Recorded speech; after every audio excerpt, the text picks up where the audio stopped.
Hello and welcome to the Total Soccer Show. My name is Daryl Grove and I'm joined by a man whom, after an exhaustive, months-long process, I have chosen as my co-host for this episode of the Total Soccer Show. His name is Tyler Rockwell. Hello. Hello. I'm not sure, because we do occasionally have guest hosts, so I don't know which one is less surprising, me being here or Gregg Berhalter being named U.S. national team coach. The important thing is that there was an interview process. Yes, so of course.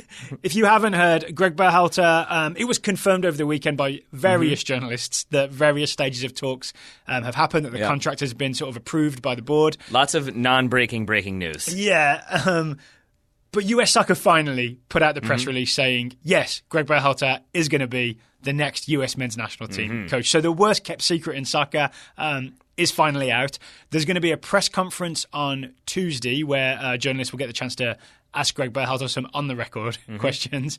We're going to do a show really talking about the appointment, either late Sunday night or early Monday morning. That's the plan. So we're going to go into detail on the Gregg Berhalter appointment on a show coming very, very soon. Indeed. On that show, we'll probably also get into Tyler Adams. That news made official. That's, I think Jeff Carlisle called it the second worst kept secret in American soccer. Tyler Adams confirming the move, or I guess RB Leipzig confirming the move. He'll get there in January. So I'm guessing they had approval from New York Red Bulls to announce it as soon as New York Red Bulls were out of the playoffs. That would be my guess, yes. So we're going to talk about both those things on a separate show. Yep. On today's show, let's do it. It's Derby Day. It is. So we came into the office early this morning on the East Coast to watch the North London Derby. Arsenal beat Spurs 4-2. I'm going to call it a thriller. I think it's really enjoyed it. I did as well. I just want to say I think it's very telling that neither one of us have children because we're calling 9:05 in the morning very, very early. I think maybe that's a sliding scale. Okay, so I'll put an asterisk and say for us. And our friends on the West Coast at 6 a.m. Probably just punched their phones. Yeah. So there we go. And then afterwards, we also watched the Merseyside derby, which actually on the bits we rewatched was more exciting than I realised. I think we got convinced that there were not going to be any goals in that Merseyside derby because there was some magic force field around both goals. Pretty much. Until Divock Origi. We're going to talk about all of that later in today's show. Let's start at the Emirates. Let's do it. North London Derby. I sound like Rebecca Lowe there. A 4-2 win for Arsenal. Before we get into individual goals, I want to maybe look big picture. Sure. Because I think you had the correct read, which was that there wasn't really a Tottenham turnaround or comeback. They kind of just got 2 goals and Arsenal had this mostly right. Yeah, I think maybe it's because I haven't seen Arsenal nearly as much as I've seen Tottenham, at least lately, that like Arsenal's performance stood out to me that much more in those first 15 minutes or so. It felt like, they've really found the rhythm. It seems like things are clicking a little bit, and Arsenal looked very good. I mean, obviously getting the first goal helps. And then if you go back and look at Tottenham's goals, it's it's like a free kick and it's a penalty. Yeah. And they're both earned very quickly. And after that, there's not as many opportunities for Tottenham. And it always felt like Arsenal were sort of executing their game plan and had been unlucky in that one 3-minute period. I think that's right. Because also, if you look at the first goal that Arsenal concede, it's Socrates with that foul on Son. And it's just a clumsy foul, right? It's not. So Son's not causing any danger. He's down the left wing. And Socrates just kind of puts his foot down the back of Son accidentally. It's an accidental foul. So there's just an element of luck to it, basically. Not that Tottenham were terrible. And we've very much enjoyed Tottenham's performances against Chelsea and against Inter. But I think Unai Emery just got it right here. Well, I think so. I think it's then worth noting that to see Arsenal come out in the second half and make 2 changes at halftime, usually that means things have gone catastrophically wrong. And if anything, I think this was Unai Emery. I think he may have made those changes if Arsenal were 1-0 up. I think he wasn't pleased with certain opportunities Tottenham were getting, a lot of it coming through the middle. But again, it still felt like Unai Emery was making proactive changes and sort of had a game plan that he wanted to stick with. And so, whereas I think Robbie Earle said it was going to be a Tottenham win, I think Robbie Mustoe predicted draw, maybe vice versa. I could see from their perspective, they just watched Tottenham come from a goal down to be 2 goals up. To be 2-1 up by half time. It did feel like the momentum was with Spurs. But on the rewatch, and to your credit at the time, it was sort of 2 flash in the pan kind of goals, and Arsenal were in control of the game. Before we get to the goals, can we talk about the one specific tactical tweak that Unai Emery made at half time and why we think that was so effective? So initially, we had them in 3-4-3, I'm going to call it. Yes, yeah, that's the best way to put it. I always want to go back 5 for some reason whenever I'm doing that, just to denote. Bellerin and Kolasinac were so far forward. Yeah, it was definitely a 3-4-3. It was a 3-4-3 with Iwobi and Mkhitaryan out wide and then Aubameyang in the middle. Mm-hmm. And I think the problem there was that even when Mkhitaryan or Iwobi would come more central, it still felt like they were kind of unclear as to when to be wide and when to come central, and more importantly, when to help with defensive responsibilities. Yeah. And so the opportunities that Tottenham did get outside of the free kick and the penalty, and even the penalty, I think, comes from direct play right through the middle because there weren't as many bodies for Arsenal there. Mm-hmm. And because it's just Aubameyang kind of central, if you can find a way to maybe one center back passes to the other and then it's a quick ball forward, it kind of bypasses him. He can't be expected to cover all of that, right? No, and then you've taken out 3 to 4 Arsenal players with just one pass, and that really is how the second goal comes about, that Song penalty. Yeah. So it felt like the adjustment he made to bring on Lacazette and to bring on Aaron Ramsey and make it basically more of a 3-4-1-2. Yes. And suddenly you've got a partner for Aubameyang to hold up and combine. Lacazette and Aubameyang, and then Aaron Ramsey in behind, right? So even though it's 3 attackers, it's a very different shape. And I think that shape made a big difference. And I agree, because it also allows a little bit of fluidity in the sense that there were times when Aaron Ramsey would go running wide to cover, if he went out to the right to cover something, that allows Torreira, for example, to step into the middle, and now he can kind of take that space that Ramsey has vacated, and you just have a little bit more fluidity in terms of who stays central than you would otherwise. And I think that was key to Arsenal coming back in the second half. I agree. Do you want to go goal by goal? Sure. Because I feel 6 goals. Mm-hmm. But they're all weirdly interesting, in my opinion. So Absolutely. Let's start with the Aubameyang scores the penalty kick.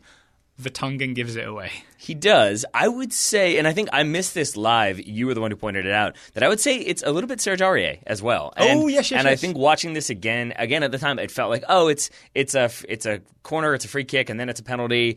Maybe this is against the run of play, maybe it's a little bit of a fluke. But you watch it again with hindsight being 2020, and you see Aurier really miscontrol the ball, and then he turns and screams at Foyth. Yeah. And Foyth is sort of well, no, and there's a little bit of whose fault was it in there that speaks to maybe a lack of familiarity or just they're not quite on the same page. My guess is that Aurier was blaming Foyth for not tracking Aubameyang because he definitely was. Aurier has to go and foul Aubameyang to make up for Aurier's original mistake. See, that's the thing. But that's what's going on, right? Aurier's mad that he made a mistake, and I think he blamed the new guy. Yes, that's about what it comes down to for me. But that doesn't mean that they're all on the same page and being this a smooth machine. Yeah. And that's even more so the case when the free kick comes in. Vertonghen gets the hand up in the air. This happens once a year, and we're always flummoxed by why a defender does this. Why is his arm so high in the air so that he can commit the handball to concede the penalty kick? I think we saw Jerome Boateng do this in the World Cup or the Euros, maybe. Maybe it was Euro 2016. Yeah, Nemanja Vidic way back in 2010, I think. So high-quality defenders who you would not expect to be making this very basic mistake.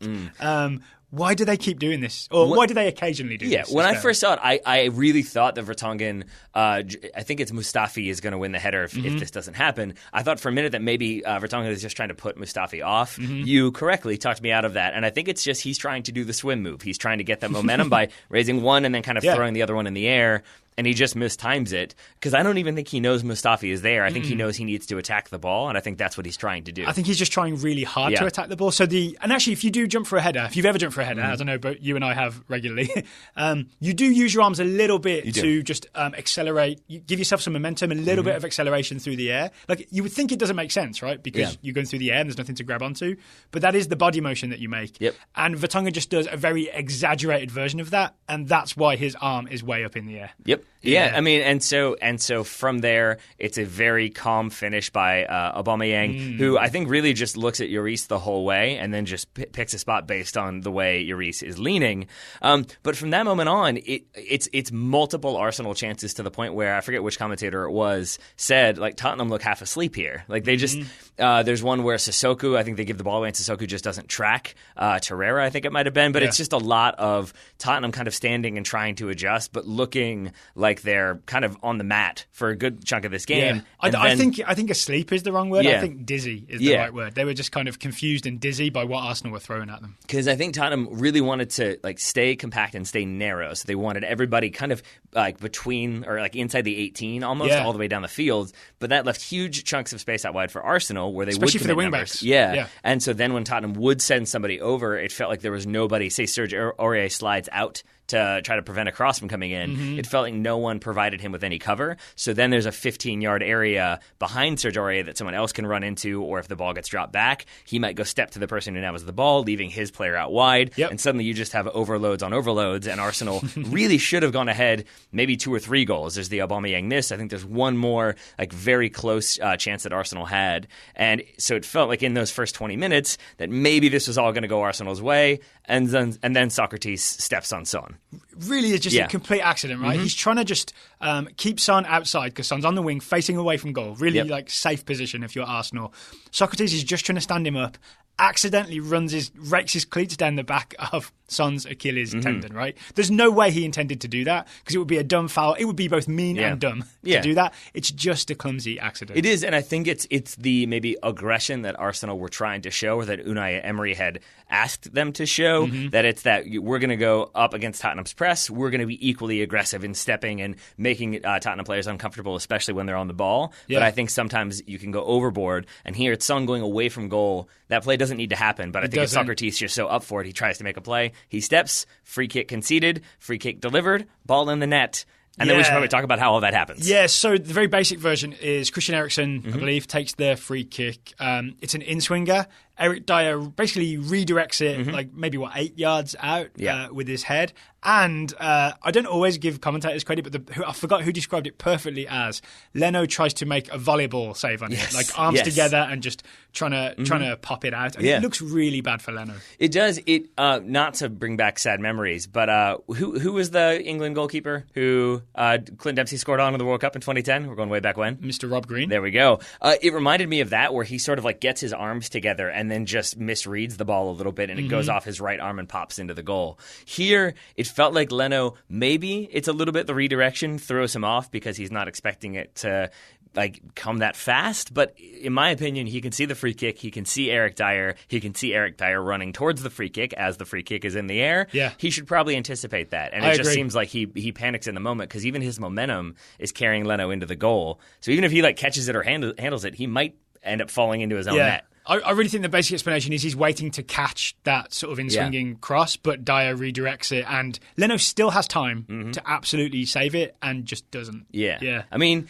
then the other element, I doubt this factors into it, but it's worth noting, it is Eriksen who takes it. I forget, maybe it was Davies who was also standing over it, and there is that dummy run. The left foot, right foot thing? Yeah. And I mention that only because I think a key part of this game was people standing 4 yards offside on a free kick, but anticipating that dummy run would have the line drop a little bit. And here, Eric Dyer is standing offside when that first run occurs. By the time Christian Eriksen takes it, we think he's onside, or at least he's deemed to be onside by the AR. So the other thing is that Xhaka, in trying to beat Dyer to the ball, kind of runs with him and has like an attempted diving header across him. So, and we watch this closely, right? You can see the assistant referee taking a good look. Even if Dyer was maybe, I reckon if this was to get really scientific and maybe we had VAR and a very talented robot, you might find that Dyer was maybe half an inch offside. But I think it's so close that the assistant referee cannot call it. And Xhaka makes it harder because he runs with Dyer. And I think it's telling the fact that I would say I think he's a half an inch onside. And I think if you freeze frame it when they do, we've got to build a robot. You can see the AR. I mean, the AR has perfect position and is looking straight down that line, and it's close enough that you could probably see the ball being struck as you're looking down that line. So I give credit to the AR for being in a good position. And then it's a clever, if not fortunate, finish from Dyer. Yeah, I guess we should, instead of putting blame on Leno so much, also credit Eric Dyer for a nice little redirect. We should, and then we should maybe credit Eric Dyer for running off and celebrating in front of the Arsenal bench, and they didn't seem to appreciate that. Or I guess not even the bench, just the subs. I think didn't he shush the fans? Oh, yes, he does. That's right. And then I believe it was Stefan Lichtsteiner was first up to confront him, and then everybody's in there. Yes. And I'm going to say the fact that there's no direct line really, but the fact that Tottenham score again not long after kickoff, right? I mean, it's got to be a minute or so after kickoff because this kills a load of time while it's all calmed down. Even though there's no direct line, I think there's a Jeff Goldblum Jurassic Park chaos theory element to this where if Eric Dyer hadn't caused all that ruckus, then there probably wouldn't have been a second Spurs goal. I think that's fair to say, because even though the penalty is taken, the free kick is taken in the 30th, Son draws the penalty in the 33rd. But you're right, there's at least a minute and a half of kind of clearing everything and everybody calming down. Play resumes. Then there's the ball through that ends up with Son getting taken out. But I think you're right that maybe if you're Arsenal and you're a little riled up, you maybe aren't quite as focused, or you want a little bit of revenge. Maybe you're looking for Eric Dyer just to give him a little bit of a nudge, but because you're looking for that, you're not looking to cut out a pass. I think I want to talk about this penalty before we take a break, because maybe it's because Dyer has the rough foot up, but the build-up, there's a lot of focus on whether it's a penalty or not, right? Yeah.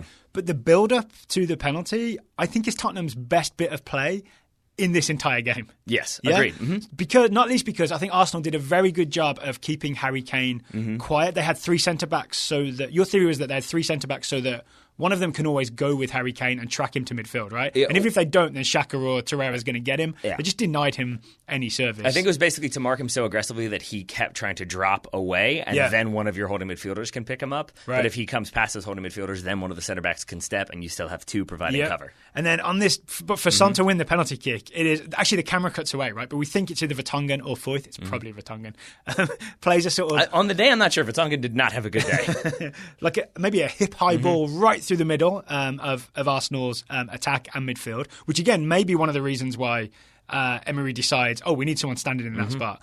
Dele Alli with a beautiful sort of mid-air outside the foot flick onto Harry Kane. Harry Kane with what I'm going to call a drag back and a back heel to put Son through, and then Son gets taken out by Rob Holding. I wouldn't go that far, but I would say that gets touched. In watching it another 40 times, I see why at least the penalty was given. And that's something I would not have said at halftime when everybody was saying, like, oh yeah, he gets in there, you can see it there. I did not see it. Only when we slowed it down.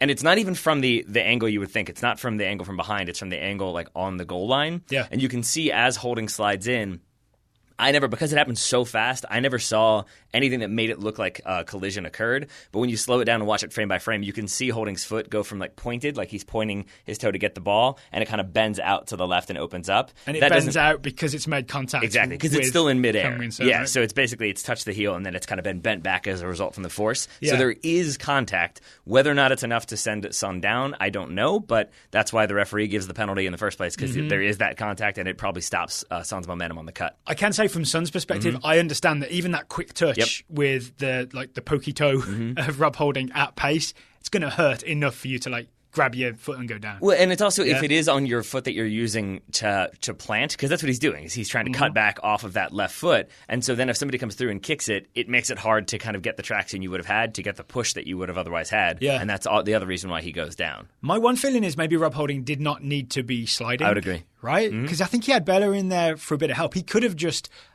tracked Son to the end line and let him cut back, and then you've got a double team on Son at that point. I think all I can say is that in the maybe 15 minutes before, I think Son has the other best chance Tottenham had prior to the goal is he dribbles through and kind of from a tight angle gets a shot off. He does. He shoots from a similar angle and it's not too far off. Right? Yeah. Does he force a save? He does force a save. Okay. And so I just wonder if maybe Holding is worried that this time Son won't force a save because it'll end up in the net. So he tries to make the heroic play, not recognizing that it's probably not necessary because this one is even closer to the touchline. Okay, so it's 2-1 at half time. Because Harry Kane takes the penalty, scores it. Well-hit penalty. Thank you. Thank you.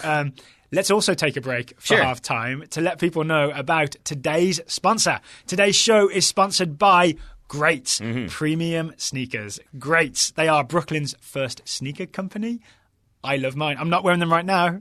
I am, as always. Are you really? Yep. I mean, and again, it is not to say that I only wear them when we record. It's just that I wear them so often that it tends to be when we're recording.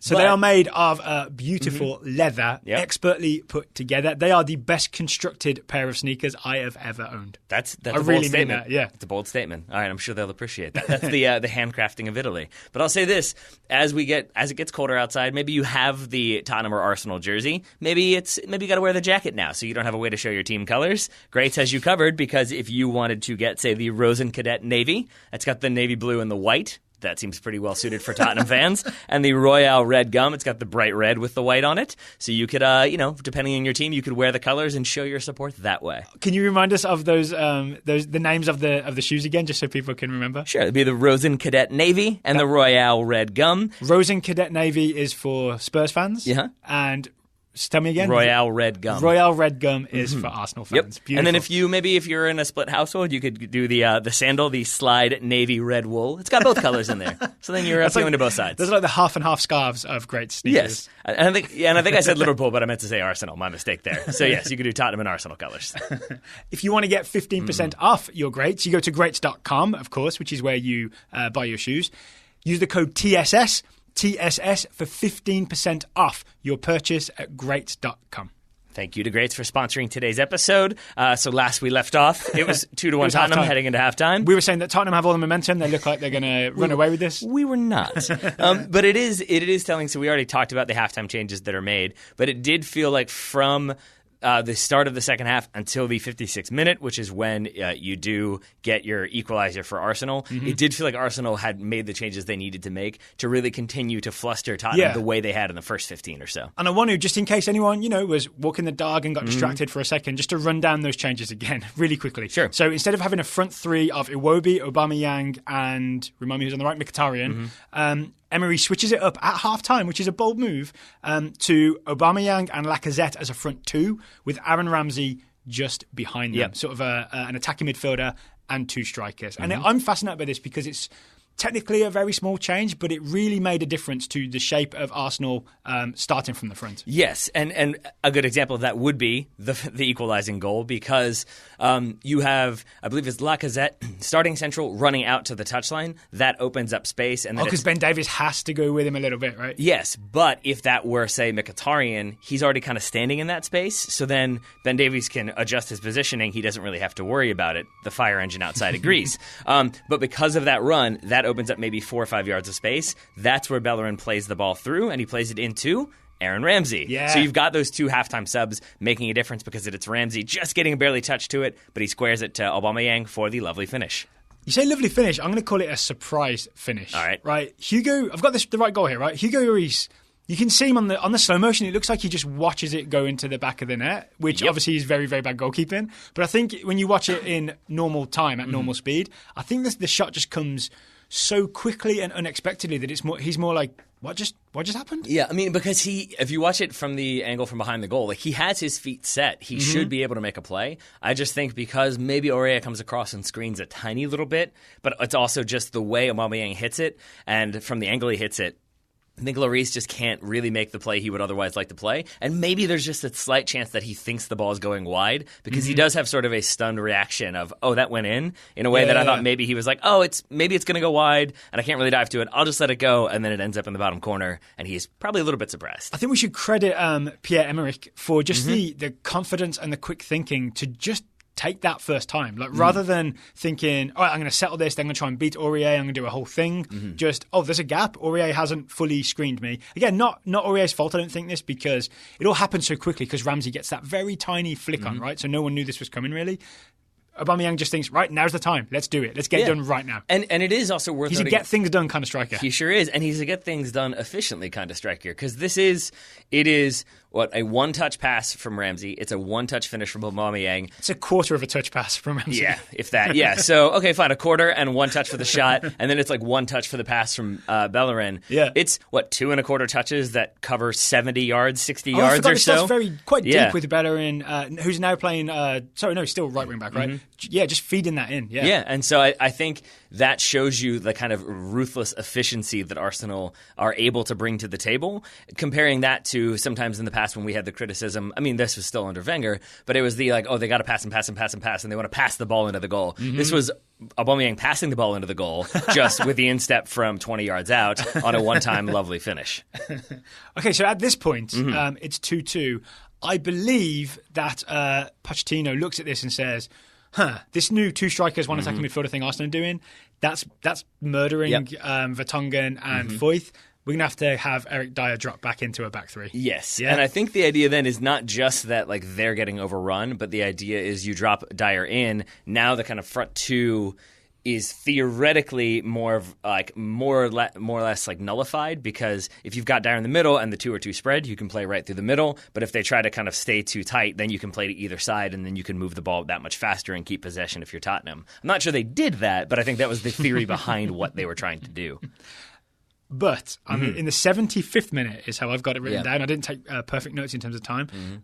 Lacazette finally breaks the deadlock, puts Arsenal ahead in the North London derby. Yes, and I think a key aspect of this comes just before the actual goal, which is that you have Mustafi pick up an injury. He tries to proceed. He can't, so Guendouzi comes on. That may have already been a planned substitution. Guendouzi was up before Mustafi was injured, but I don't know that he was definitely coming on for Mustafi. There may be another player who was about to get subbed out of that game who survived because of Mustafi's injury. It would be awkward if it was Aubameyang. But either way, then you've got they Arsenal are shifting to a 4-3-3, and that gives you just a little bit more, even more fluidity in the midfield, because now people can kind of move around a bit more. You've got more cover. I'd call it a 4-3-1-2. Yeah, so I want to say the forward line stays the same with Ramsey just behind. Yeah, it does. But now maybe that gives Ramsey even more license to move around, because it is him. He's got a strong base behind him now, right? And it's him running across. It's Foyth receives this ball and should do better. It's just a little bit of pressure from Ramsey, and he kind of panics and gets a little bit of a body and a little bit of a bad touch, and suddenly Ramsey wins that ball and then very quickly is playing in Lacazette. Can we talk about this Foyth mess up for a second? Is that acceptable for a professional football? No, it's kind of a swing and a miss and a whiff, right? I mean, he gets a little bit of a bump from Ramsey. Yeah, it's that's part of playing soccer. Yeah, at it's level, not right? a foul at all. But I think it's bumps all around. I think it's that he didn't maybe anticipate the pressure, and then once you realize oh no, I've put myself in a bad position, there's that kind of scramble, and you're no longer thinking about what's my next move. You're sort of thinking about how do I make up for this, and so you're kind of scrambling from that point on, as opposed to I'm in control. I've taken my first touch, I will take my second touch, and then I will pass the ball. Instead, you're sort of reacting to your own mistake, and in this case, it gives Ramsey the time he needs to put a body in, win that ball, play the ball through. And Lacazette, I believe, gets a shot away, but doesn't it deflect off of Eric Dyer? You are correct. Yeah. Oh, so poor Eric Dyer. Yeah, because again, I mean, and I think did get a yellow card for the celebrations earlier in the game. Then here, it's deflects off of him, and you wonder if he's dropped back in as that third center back. If he hadn't done that, does that deflection happen? Who knows? But either way, it does happen, and it ends in a goal. Unfortunately for Eric Dyer, he's also somewhat involved in the fourth goal. This is the Lucas Torreira goal. Yeah, he is. And this one might be the weirdest one for me of all the weirdest goal of all the six of this game. Okay. Certainly not the weirdest goal of the day, but it's interesting to me because it is Torreira in a more advanced position, and it's Eric Dyer marking Torreira, and he seems to think I'll give him a little bit of a shoulder shove, a little bit of an elbow shove, just to kind of create a little bit of space, not let Torreira get comfortable. I mean, he does. He pushes him away from goal. He does.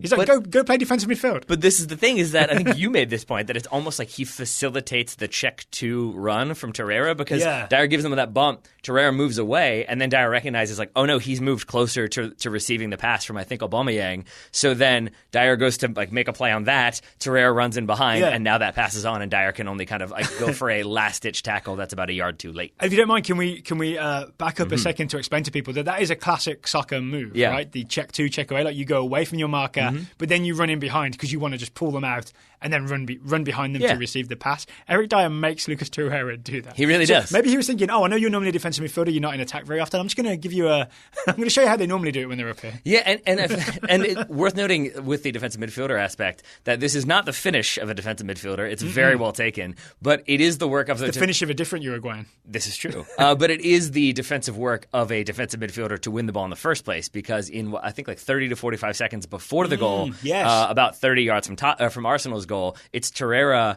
kind of out battling Christian Eriksen and Davies to win the ball. Davies is so mad that he stops and throws his hands in the air in disgust, and then Torreira plays the ball forward and eventually gets the ball back and scores that goal. I'm a bit of a fan of you certainly are. Lucas Torreira. The thing I really like about him, and should be, by the way, is his ability. I'm glad you've come around on this. I was never not on board. It was just, I will willingly admit that you were the one who was play Torreira, play Torreira, play Torreira. You didn't understand why he wasn't getting time. What I love about it is he has this ability to charge in at what looks like full speed, and you think it's going to be reckless and he's going to concede a free kick, and yet he seems to always cleanly come out with the ball. Yep. That's kind of what he does with this Ericsson Davies thing. He did it he stopped a Son attack where he really just went charging in, but ended up being directly between the ball and the goal, and the ball popped loose. Yep. Yeah, I enjoyed the other thing that I know that you appreciated about Torreira's performance in this one is when he scores this goal, overcome with emotion and enthusiasm, he rips the shirt off. Maybe he's just proud of his torso. Yeah. But your point, I think, was that he knows he's getting the yellow card because the shirt's come off, so why not embrace it? He keeps that shirt off for a good long while. Because if you take it off for a millisecond, you get a yellow card, right? Yep. So you may as well just go all in on, right, I'm going to take this off. I'm going to cool down.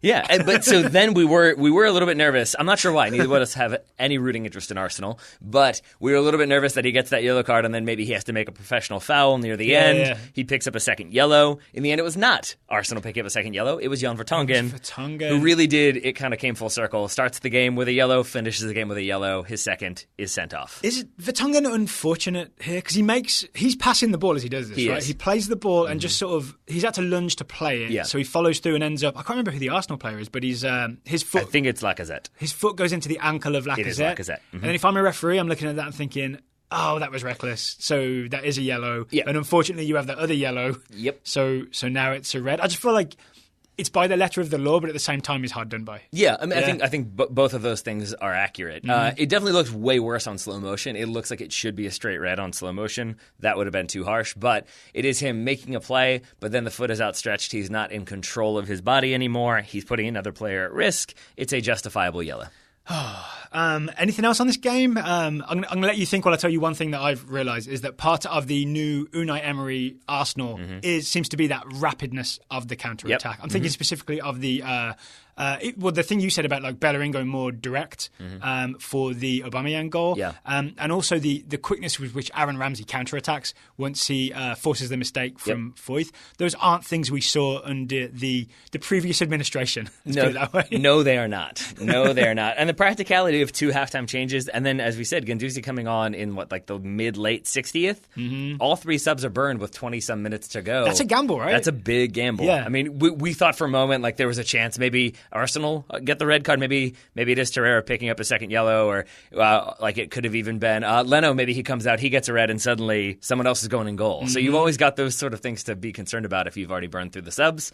Arsenal don't really have to worry about that. Is it fair to say that the previous Arsenal administration would not have made 2 subs at half time? They'd have been more like correctly would have said, all right, we're mostly in control of this. This thing is working. Keep going. It'll come. As opposed to, all right, this is almost working. Let's tweak it just a little bit to fix it and make it kind of perfect and much more punitive on Tottenham when we get the ball. Yes. Yeah. All right. I mean, yes. Because, I mean, how often did we see Wenger at the end of a game say, we controlled the first half, we looked good, we expected it to come together, in the end we weren't as efficient as we should have been, blah, blah, blah, blah, blah.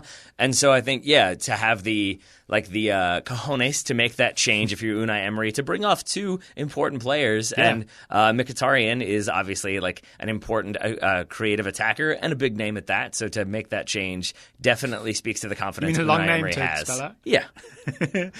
What about the Mesut Ozil stuff? Have you seen all this? So he was left out apparently because of back spasms.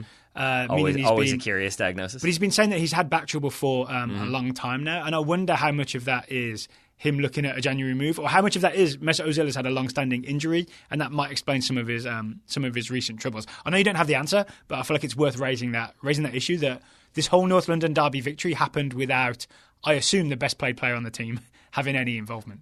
That could be. That would make sense if he were, yeah. Yeah. How about for Tottenham? Should Tottenham fans or Tottenham, the team, be worried about what happened in the North London derby? Or is the Chelsea result and the Inter result enough to be convinced that, no, this Tottenham team's fine? I mean, the 4-2 result, Tottenham dropped 2 in terms of goal difference. Arsenal picked 2 up. So now Arsenal are ahead 14-10 on goal difference. Oh, it did have a major impact points. In that way, right? So Top 4 and all that. In that regard, Arsenal now, I believe, in 4th place. So that definitely factors into how maybe this result will go. And certainly heading into January and like the winter window, it probably gives Arsenal a bit more momentum. And maybe it is the case that if Ozil was sort of using that as a bargaining chip to say, like, hey, you all haven't been performing very well, maybe reconsider my position. Put another 100 on my paycheck. Suddenly things look a little different. All right, enough about the North London derby? Sure. It was entertaining we enjoyed it. We're going to talk Merseyside derby. But first, today's show is sponsored by Liverpool jeans. Liverpool jeans are premium jeans at non-premium prices. You can see the entire selection at liverpooljeans.com. Here will be a surprise for you, Mr. Grove. I'm wearing Liverpool jeans. Are you really? Are you fully sponsored? I didn't fully mean to be. I am not, because I'm wearing a shirt courtesy of my favorite dog food supply store, Tractor Supply. And I'm wearing a shirt. Do we not have a sock sponsor? Is that why you're not wearing socks? Oh, I'm wearing socks. They're just no-show socks. Oh, no-shows. We should get a sock sponsor. We should. Yeah. If there's any sock sponsors out there, yeah. Liverpool jeans are not affiliated with Liverpool Football Club. It's really, I think it's named after the city as opposed to the specific soccer club. But if you are a Liverpool fan, you could do a lot worse in terms of a jeans brand. Yeah, I think so. Because, I mean, this result today, they stretched it as much as they could, and they eventually got the result. Yep. Liverpool have that 1%, I think, spandex in there, 99% cotton, so it gives you that little bit more give, that little bit more comfort and flexibility. Yep, just like Jordan Pickford did not have. Exactly. But Divock Origi was able to take advantage of.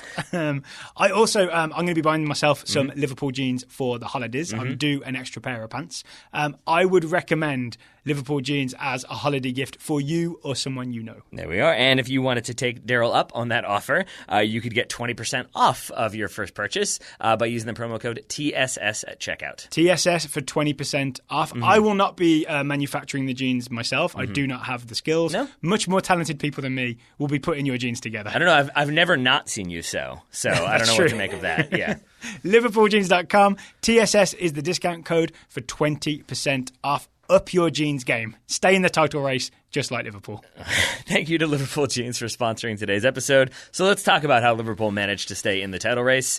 Because, as you alluded to, I think, in the very beginning of the show, it did feel at a certain point like, despite the chances that happened on both sides of the ball, it felt like this game was going to finish 0-0 because none of the chances, like the clear-cut ones, all miraculously were kept out, and then a lot of the other ones were sort of low percentage or always contested shots. Yeah, always from like weird wide angles. Yeah, and so maybe it did just take a freak moment for there to be a goal in this game. So before we talk about that freak moment, let's talk about the game as a whole. Were there any reasons you think why the chances were from such weird angles? I mean, I think one thing is that when you are Liverpool and you win the ball back on using the gegenpress with the counter press, you're trying to go to goal as fast as you can. That doesn't really lend itself to take an extra touch and see where you are in relation to the goal and then maybe take one more and then take that shot. Yeah, sometimes it's Mohamed Salah swinging at the air. Exactly. But I think that is representative of what I'm trying to get at, which is that, so if you are Everton and you know that Liverpool are going to come at you very aggressively if you turn that ball over, I think sometimes, contrast it with what I was saying earlier about Spurs, like when Ben Davies just kind of puts his hands in the air and is frustrated. You never saw that from Everton. Even when it was a bad pass, if it was me making a bad pass to Daryl and it was intercepted, Daryl didn't stop and stand and yell at me. Daryl was instantly at 100% trying to make that defensive play. Yeah. And it felt like Everton had taken an interesting approach of game planning for the counterattack as opposed to how do we prevent the counterattack from occurring or how do we nullify the effect. So almost accept that they are going to get some successful pressing counterattacks and what do we do when they do that? And I'm assuming where you were going is that then you all kind of collapse into the middle. Yeah. Because so often we saw Mina and Keane are the two centre-backs, and then Digne is the left-back and Coleman is the right-back.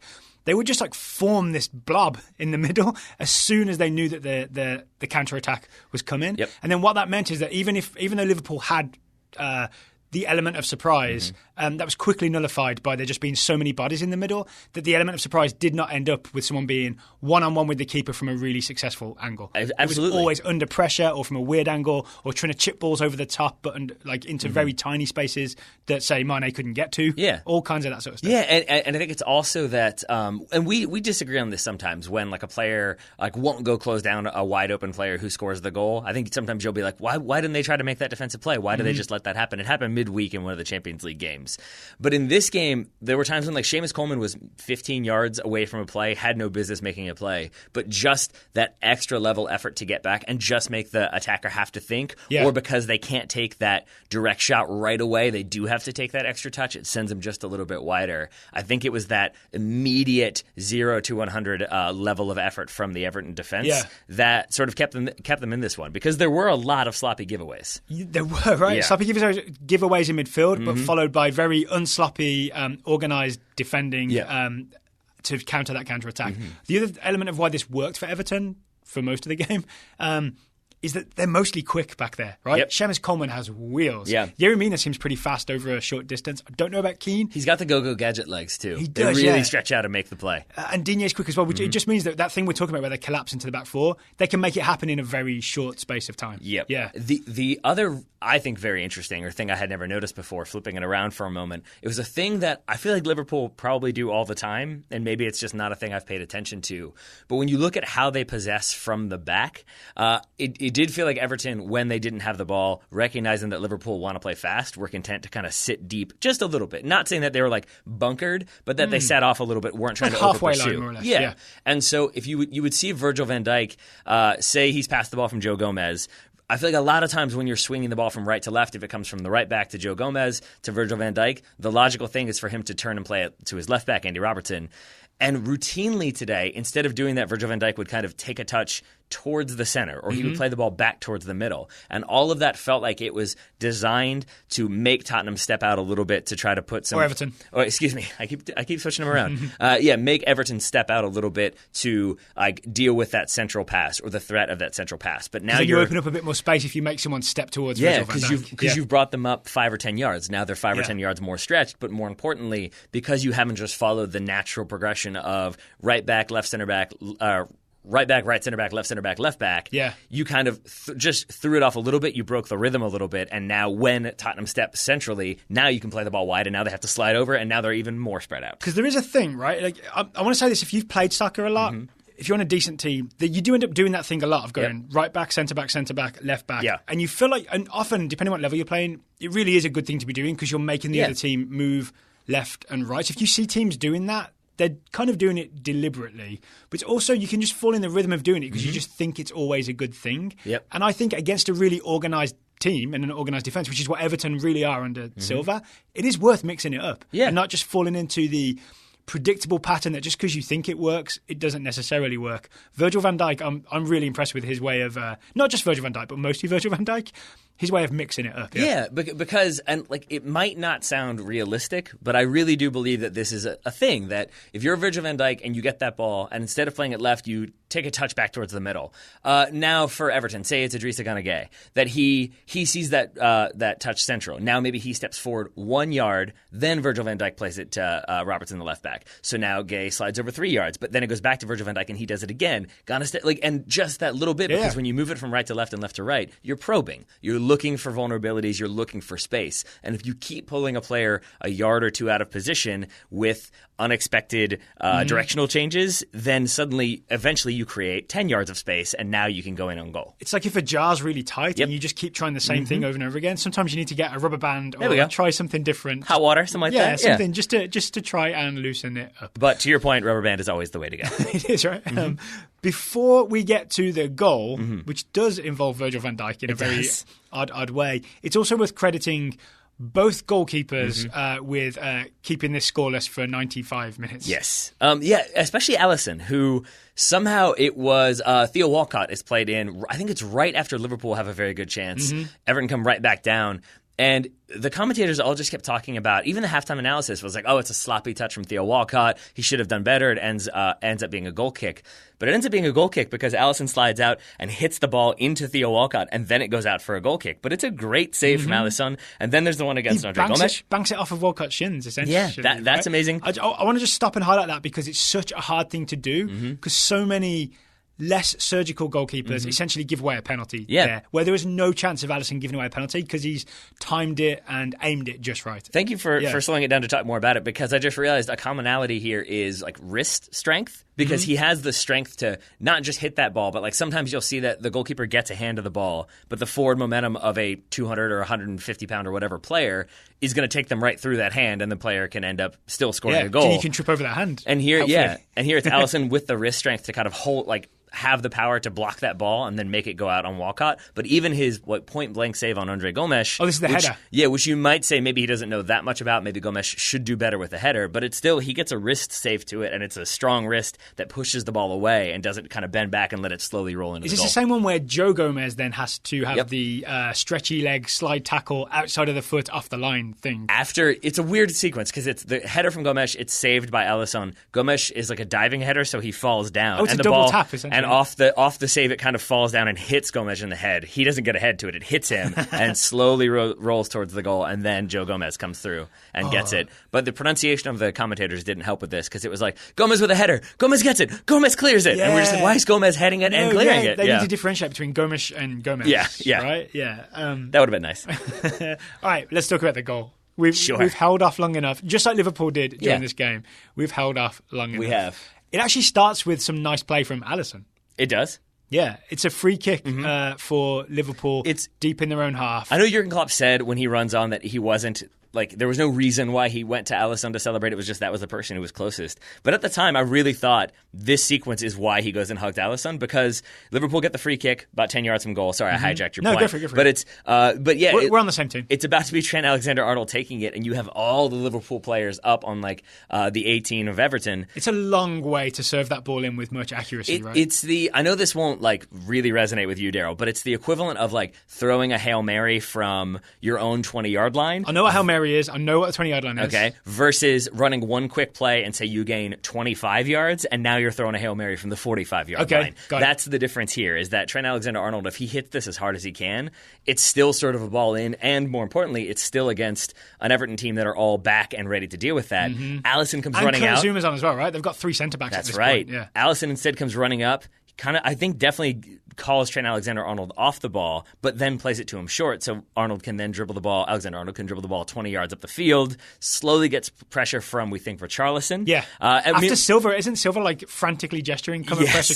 Yes, because he spotted this thing happen. He has indeed. And instead, that gives them the time and a little bit of the distance to put that ball back into the box. It is then, I think, headed clear. It falls to Virgil van Dijk, who goes for what at the time... I'm going to call it a worldie. Is what also seemed ill-advised at the time, though. He goes for the volley. It goes straight up in the air. And I, much like Virgil van Dijk, kind of turned away in disgust of that's the end of that game. Virgil van Dijk was running backwards to go and defend the resulting goal kick from him definitely kicking it over the bar. So was almost every other player on the field. And this is one thing you and I haven't talked about yet, but it is really worth remembering, is that Divock Origi not only scores this, but deserves an insane amount of credit for watching that volley, seeing the trajectory, and thinking, there's a chance this stays in bounds. And I think... Obviously, we're going to talk about Jordan Pickford and the role he plays, but I do just want to point out that I think Origi's presence he's alive to it. I think, but he's alive to it. But also, just if Daryl Grove is a goalkeeper and the ball's up in the air and no one is around you, you're going to feel a little bit more comfortable catching that ball. But if I'm sort of running at you, even at 50% speed, it's just another variable that you have to calculate. And I think maybe that presence of Origi.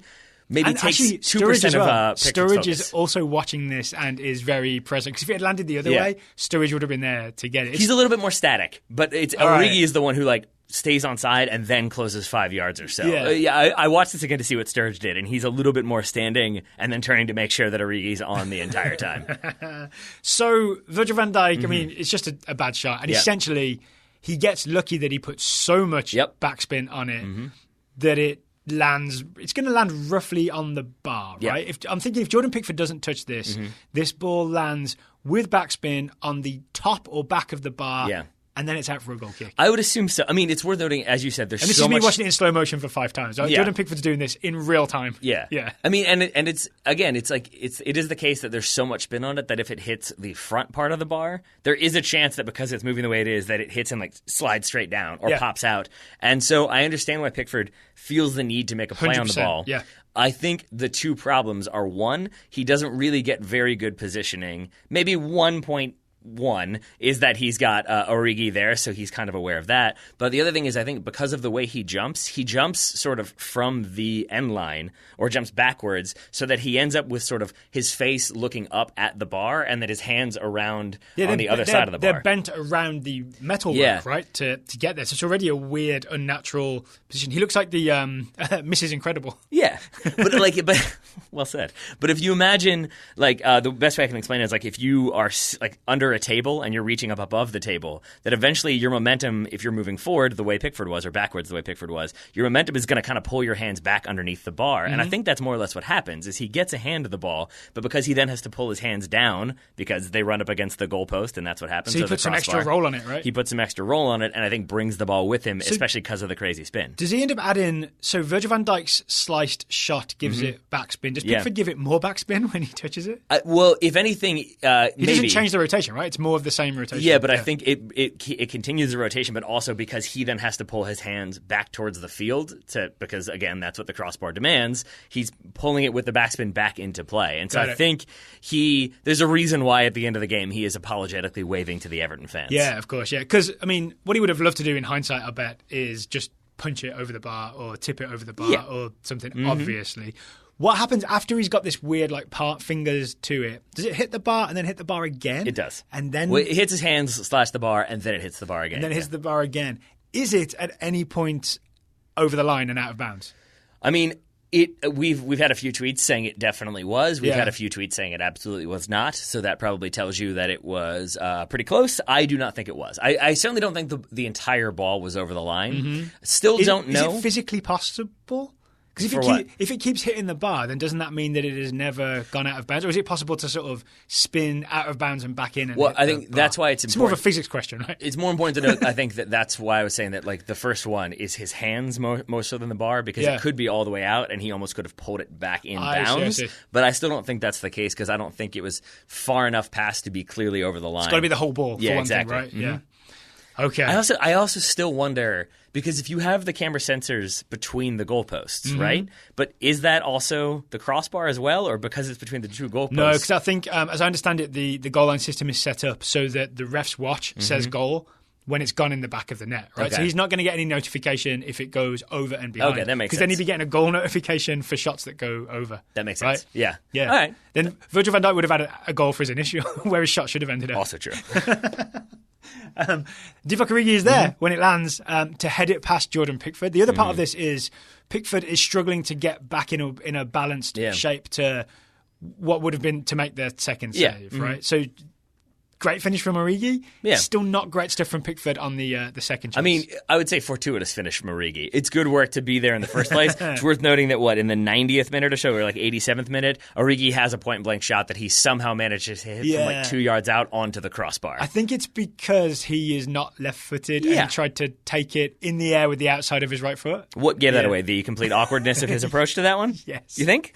Yeah. I think I said at the time, what are the chances... Oh, this is when we rewatched it. What are the chances that he would mess that up and get almost the exact same chance not long afterwards? He's a very lucky man because he didn't even play long. He knew not to finish with his foot that time. Yeah, so maybe he learned from his mistake. Also, I guess there's no such thing as luck, right? You make your own luck. Sure, something like that. But in this case, it also, the luck of Liverpool or the hard work of Liverpool keep them within touching distance of the title race, which I know you were kind of concerned about. Yeah, I was, because there is a chance that Man City, they're relentless. Right? I've given up all hope of everything, by the way, so I'm glad that you still care about this. So they won 3-1 this weekend, and I think there is a chance that they start opening a gap. Even because Liverpool are still unbeaten in the Premier League, right? Even if Liverpool stay unbeaten but started drawing against Everton, drawing more games, then Man City are just picking up 2 points, and suddenly we could have been in a situation where they're so they would have been 5 points clear if Liverpool had lost, 4 points clear if they'd tied, and that thing could have added up until suddenly there's not much of a title race. Now it's 2 points. So I was excited for Liverpool because I'm excited for an actual title race. Jurgen Klopp was also excited. Yeah, we've talked about this a little bit, but there is the weird thing of him running on the field. He's probably going to get in a lot of trouble for that. Because you are not supposed to run on the field while the game is still happening. He might get a ban. He'll certainly get a fine and a talking to. Yeah, I mean... It's a difficult thing because I think if you are a Liverpool fan or you like Jurgen Klopp, you're probably okay with it. If you're an Everton fan or you hate Liverpool, then you probably do not like that sequence. But it's the equivalent to me of Mourinho coaching Porto and the sprinting the full sideline to celebrate with the players. At least he stayed on the sideline. He did. Still left his technical area though, so I think it's maybe kind of the same. But I think Klopp probably coming on the field isn't a great look. He also had an assistant come on the field too. It was 10 yards behind him. So when Manchester United won the title under Ferguson for the first time, I don't know if you've seen this footage. I think Steve Bruce scores against Sheffield Wednesday. Alex Ferguson and I believe his assistant Brian Kidd. This was really famous at the time.